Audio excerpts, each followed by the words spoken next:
Hello, my friend, and welcome to Beyond, the personal growth podcast for the people who are healing beyond their conditioning and beyond the cycles that played out before them. My name is Katie Lynn, and with 20 years of experience in the field of psychology and human behavior, I am bringing my natural curiosity, expertise, and personal life experiences here for discussions that are guaranteed to be informative, inspiring, and entertaining. I'm glad you're here. Let's get started.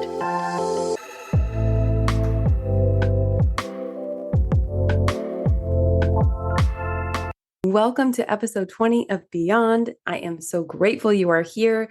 Please take a moment with me to celebrate that we have made it to episode 20. This is such a huge milestone for me, for you, and I am so grateful that you are listening, that you have been sharing this podcast with the people that you love, that you've been leaving reviews and giving me feedback on episodes and my stories and messaging me directly and saying how it's impacted you. This is not a solo journey. This journey is made possible by you and with you. So I am grateful to have you here. Last week on my Instagram stories, I asked what topics you wanted me to cover on episode 20 because I want to dedicate this episode to you. And most of my listeners are women who are very ambitious. They have a purpose. They have a mission. They were born for something bigger than them. And they know it. They've known it ever since they were young and little. And they also really value quality of life. They want to live a life that means something, right? They want to know that they mattered, that they made a difference, and they have the biggest hearts in the world. They deeply, deeply care about the lives of other people and how they show up in the world, and they really go for mastery. I want to read you the question that stood out for me the most. Here it is. Katie, the closer I get to meeting my goals, and the more I notice my prayers being answered, the more growth I'm experiencing, I'm also noticing the more that some of the people closest to me are shrinking back, including my husband. What is that? And how do we handle that? I want to keep going, but I want a peaceful house and I want quality relationships too. Ooh, doesn't that question just land right in the feels? I mean, I deeply relate to this. And I feel like this is going to be some of the deepest work that we do as women and men over the course of the next couple of generations, because we're noticing a paradigm shift in how we relate to each other, especially as the landscape changes around business and more women starting businesses, more women pursuing their passions and their purpose, more women coming in and wanting to generate money and wanting to play the business game, and more men in jobs that have fixed incomes or in careers that maybe aren't as lucrative financially as a business could be, right? So when I hear this question of what is that and how do we handle that, the first thing I want to say is there's a couple of things in relationships that we get to be very aware of, and we get to have the conscious intention of working through them if we are going to have really peaceful, healthy, beautiful relationships. The first thing is we are on the precipice of the collapse of transactional relating. And what I mean by transactional relating is you give me your loyalty in exchange for my resources. That's one example. You do what I want, and then I give you my love, right? This is transactional relating. And in so many dynamics, whether it's family dynamics, whether it was with your parents, your caregivers, your teachers, so much of our society is set up this way for transactional relating. If you have good behavior, you get a cookie. If you have bad behavior, your name goes on the board and you get detention at the end of school, right? This is very transactional relating. This is not necessarily a bad thing, right? Transactional relating is very good when it comes to business, when it comes to deals, when it comes to agreements, when it comes to you're going to babysit my dog and I'm going to exchange $200 to you for that, right? This is important because these transactions help the world to go round, help to make sure that we are clear on our agreements, that we're clear on our decisions. However, within the context of relationships and personal relationships and romantic relationships, it can become a very, very slippery slope because transactional relating requires measuring, and the measuring will get exhausting. If you are a woman who is consistently measuring a man, and if you are with a man who is consistently trying to measure you as a woman, because it's like measuring apples versus oranges. You're both fruits, but different kind of fruits, different kind of fruits. So if the apple is trying to measure the orange in accordance to how crispy it is, there's going to be a problem. If the apple says, is that orange as crispy as me? That orange doesn't stand a chance. If that orange says, I'm looking for an apple that's as juicy as me, that apple doesn't really stand a chance. You see what I mean? So when it comes to relating, the first thing we do is we drop the transaction, because my husband will never be able to do what I can do as a woman. He won't. There are organs that I have that he doesn't have.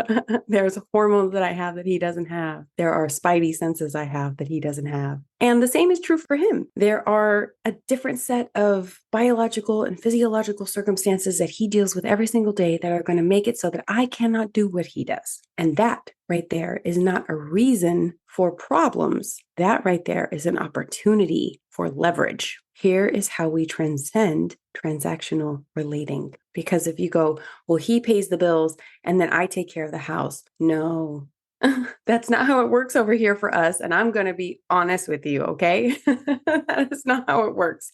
At the beginning of our relationship, we decided that we were going to do the best that we could to put an end to transactional relating.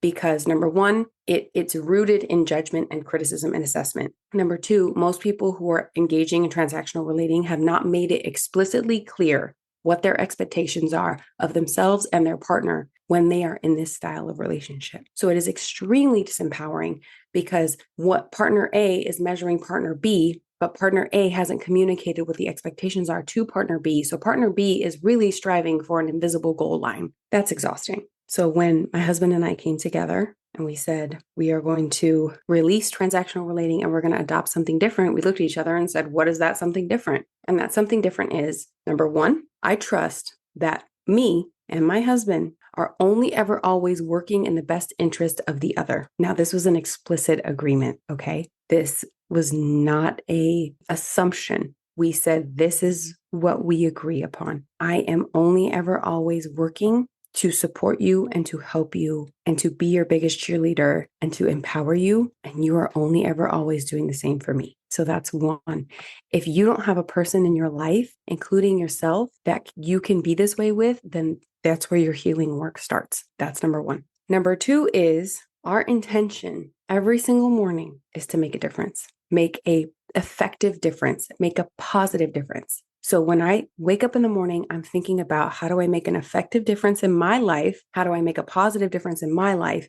And then how do I let that ripple out into everyone that I come into contact with, especially my husband and my children? If you can enact these two things, transactional relating doesn't stand a very strong chance to survive. Because when you are one, only ever always working to support and empower and encourage and love on you and whoever you are with, and vice versa from your partner, you really don't have time to be criticizing and doing the tit for tat thing. And number two is, when your goal and your intention that day is to make a difference, make an effective difference, make a positive difference in your life first and the lives of others around you, I promise you, you will not have the bandwidth to come up with all the criticisms and the judgments that run through your head about your partner and where he or she is at and what he or she is doing or what he or she is not doing.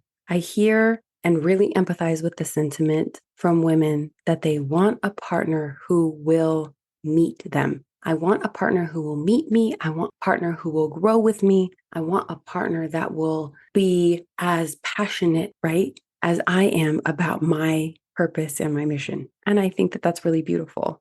I really do. And I think there's a subtle distinction that gets to be made here. I think that what happens is meeting me gets confused with matching me. Meeting me means my partner sees me. If I am having a wonderful day, he sees me in my wonder and he says, I love you and I see you in your wonder. Congratulations. That's amazing. I love you so much. I'm so proud of you. That's meeting me where I'm at, no matter how his day has gone, no matter what's happening in his life, right? That's meeting me. I see you. I hear you. I love you. I'm with you. I think what a lot of women are expecting, though, ever so subtly, ever so subconsciously, is that their partner will match them. And matching is, he's going to be just as ambitious as me. He's going to be just as driven as me. He's going to be just as successful, if not more, than me. He's going to be just as powerful and lit up and productive as me.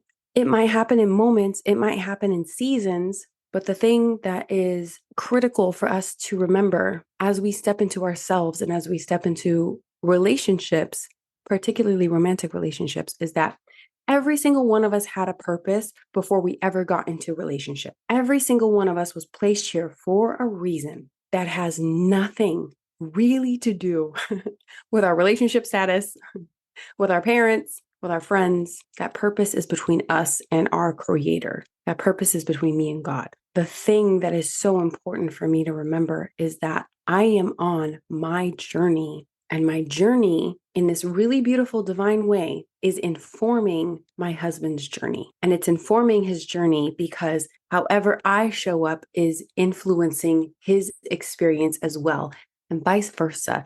And if those are matching all the time, there's really no point in us relating, because you can't have growth without contrast. In romantic partnership, your partner is showing up to be a contrast so he can meet you or she can meet you. But if that partner is matching you all the time, then there is no real opportunity for growth there, because there's no opportunity for you to see accurate reflection in terms of gaps. Like, oh, this is where my passion is versus where his passion is. This is where my energy is versus where his energy is. How do I want to adjust that? Who do I be in that scenario? And I'll tell you that the way that growth moves through a woman is very different than the way that growth moves through a man. And so as a woman, I feel like our growth is very similar to the journey of pregnancy, where it's like, once you're pregnant, your body works on that baby 24/7. Our whole world wraps around the fact that we have a baby and we are creating life. And the mamas that are listening, y'all know, as soon as you find out you're pregnant, right? There's this like wash of all the feelings that come through you. And then all of a sudden, your brain shifts into a different mode. And it's like that baby becomes the center of your universe. And so at night, you think about it. In the morning, you think about it. Like, it's really hard to forget that you're pregnant once you know that you're pregnant. As women, that's really how we grow. We literally nurture that creation consistently over time, over the course of 10 months, 40 weeks, right? Men don't grow that way. They don't need to. It's not a part of how they're designed to create. You see, okay, you could literally, I'm not going to get graphic here, but you could literally think about the process of creating life, how quick that could go for a man. That really is how they grow. It's like a little bit of movement, little bit of movement, little bit of movement. And then all of a sudden, out of nowhere, they explode. And you're like, where did that come from? That's the growth I've been praying for. Where did it come from?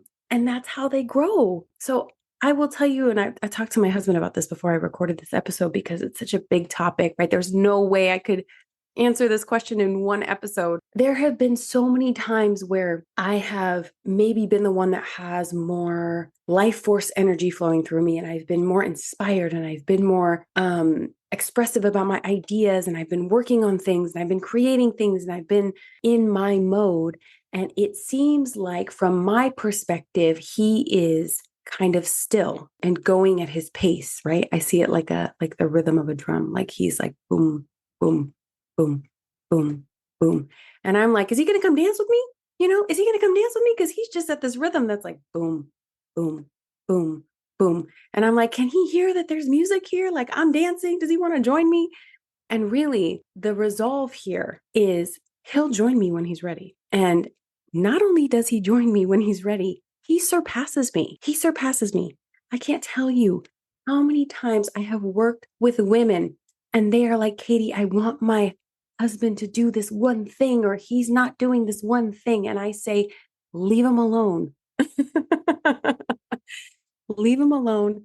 Let him be. You focus on you. You nurture your joy. You nurture your creations. You keep loving on him. You keep telling him honestly how much you love him, how much you care about him, how much you made such a good choice, that you trust yourself and you trust who you picked as a partner, and you believe in him. And this needs to be true. This must be true for you. You keep reflecting that honestly back to him, and you leave him alone. Watch him blow your mind, because he's going to surpass you.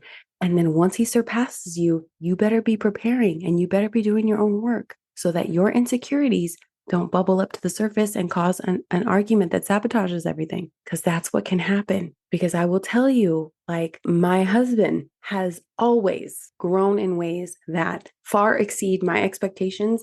And quite honestly, he surpasses me. And that leads me into the final point that I'm going to make for this episode. And then if you like this topic and you want to hear more about it, message me, because this could be literally a series. The final thing that I will say is, in a dynamic where you as a woman are with somebody and you're in business, or you are ambitious, or you have goals and your prayers are being answered and you're pursuing your goals and you are creating and you are generating money and all those things, it cannot be a competition. There is no comparison, because you and your husband are a team. So how do we team together? How do we play this game as a team? And this can be really tricky because a lot of us weren't raised by parents who were teams. It was like dad did one thing, mom did the other. If we had two parents present, some of us had one. Some of us had one that was in the home primarily, and the other one was away for work most of the time. So we didn't see a whole lot of actual interaction between our parents. We didn't see a whole lot of modeling of how you navigate this from your caretakers. So this is new territory for us. This is us learning on the fly in real time, redesigning this. So if you notice yourself comparing or being like, I did this much today and he did this much, that goes back to transactional relating, right? Don't play with that. That's playing with fire. Bring it back down to, this is what I really crave in our dynamic. Maybe the resolution for that is coming really clean about what it is that you expect, what you really want, what that looks like, what that feels like for you, in very honest, transparent ways, very heart-centered ways. And if you would like support with that, message me, because that's where coaching comes into play. The final thing, I know I said that was the final thing, but I'm going to put one more thing in here. If you find yourself getting caught up on the money stuff, it's time for mindset coaching. If you find yourself getting caught up in a narrative of, I make more money than he does, or I'm generating more and he's not, or he's underperforming and I'm overperforming, it's time to get a coach and it's time to work on your mindset, because the trajectory that we're on is very much going to look different than what relationships previously looked like. And there will be plenty of women who own businesses, who run businesses, who out-earn their partners, and they will have a fantastic relationship still. And it has nothing to do with money. As women, we have historically sourced our safety from financial resources. And that's problematic, because those can fall away at any given time, whether we're the ones providing them or our partners, the one who is providing them. So that is a false sense of safety. And if that comes up for you as a dialogue, it is time to invest in coaching. And I'm saying that for your highest good and the highest good of everyone in your universe. That way of thinking is important to consider in terms of resources, right? Like, how are we going to generate resources? And yes, I want a partner who can bring in resources. And I'm also aware that if I am a business owner and he is not, the earning looks different. Really considering that there is a style of relating that exists beyond the traditional idea that the man will be the provider and that providing means wealth, because it doesn't. And we will have a new era of women who are incredible, who love the work that they do, who really want to have it all, and they bring in great money. And they find wonderful men who maybe don't make as much money as they do. But these men love their careers. They love to be providers, and they provide more than just financial provision, which is really what we want as women anyways, honestly. Like, if a man is only able to provide for you financially, but he's not showing up with emotional provision, and he's not showing up with provision as a father, and he's not showing up with provision as a husband beyond money, as a woman, we're going to be very empty, very, very empty. And we've seen examples of that, right? So what is it when he's shrinking back? It could be a variety of things. And I think it's a really great idea to ask from a very heart-centered, curious space. Like, hey, I've noticed a little less light coming through you lately. I wanted to check in on you. How are you? Is there anything you'd like from me? I love you and I love your light and I miss it because it inspires me. I love to see it. That's one way I would approach it. How do we navigate being ambitious women and allowing other people to experience us that way and have fruitful relationships? I think the primary answer to this question is we don't hold an expectation that people are going to match our ambition. We give ourselves the freedom to be us, and we give other people the freedom to be them. We don't hold an expectation that will be matched. We simply hold an expectation that will be met with love, with embrace, with joy, with peace. And if somebody can't meet you there, then a different decision gets to be made. And if you can't meet somebody else there, then it's important to be honest about that and consider doing the work around that.